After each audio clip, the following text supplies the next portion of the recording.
We teach story to a lot of different kinds of professionals. And something that comes up in conversation uh, occasionally whenever we teach story is the people will say, hey, you talk about a hero, but I don't see where the villain shows up. And what we say is, well, Sage Presence doesn't believe in a villain. And that always kind of creates a little bit uh, of a laugh from the crowd, and which I think is great that people laugh at it. But I think a lot of folks operate like there are villains in the story that they are involved in. Villains, or at least antagonists.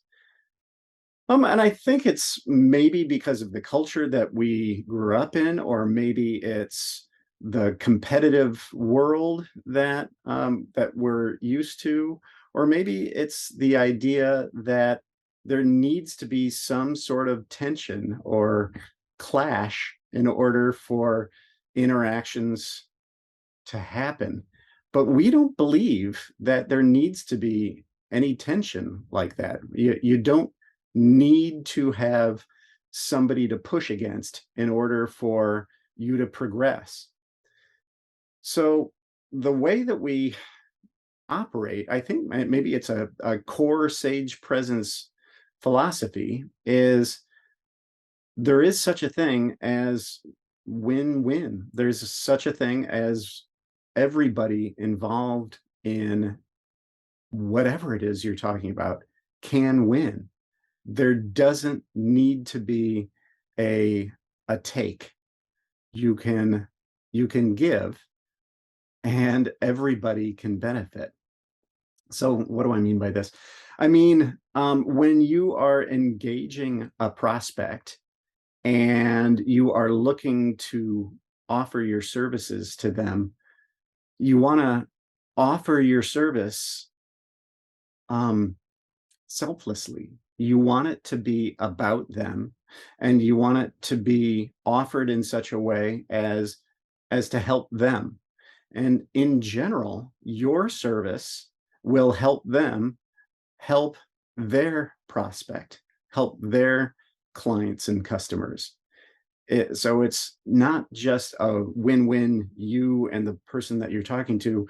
It's a series of wins, you and the person that you're talking to, and the people that they want to help, and the people that they want to help, and the people that they want to help. It really can be a progression of win-win positivity.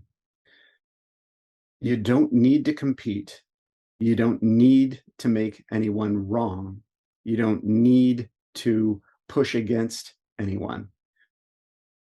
Maybe the second example of this is we do a lot of work with leaders who are trying to get their team members to do something. Actually, it's not just leaders, it's very often folks who don't have authority. It's people in the middle of an organization who has responsibility, but not necessarily authority. They want to get their team members participating in business development more, but they don't know how. And very often it feels like a push-pull. And very often the people who are being asked to do BD push against it because they don't understand the value of it for themselves or for the organization. And this is a perfect example of a win-win. When anyone in an organization participates in business development, it helps the organization. And it certainly helps them as an individual professional. It makes them more visible. It makes them more of a cheerleader for the value of their organization. It definitely puts them on the ladder to climb up in that organization. And come to think of it, not just in the organization, but in that business world. Anytime you step up to participate in representing the value of something, anything, then what you're doing in the minds of the person that you're talking to is you are elevating yourself as not just a doer, but a seller, somebody who can lead a conversation in a really productive, meaningful way.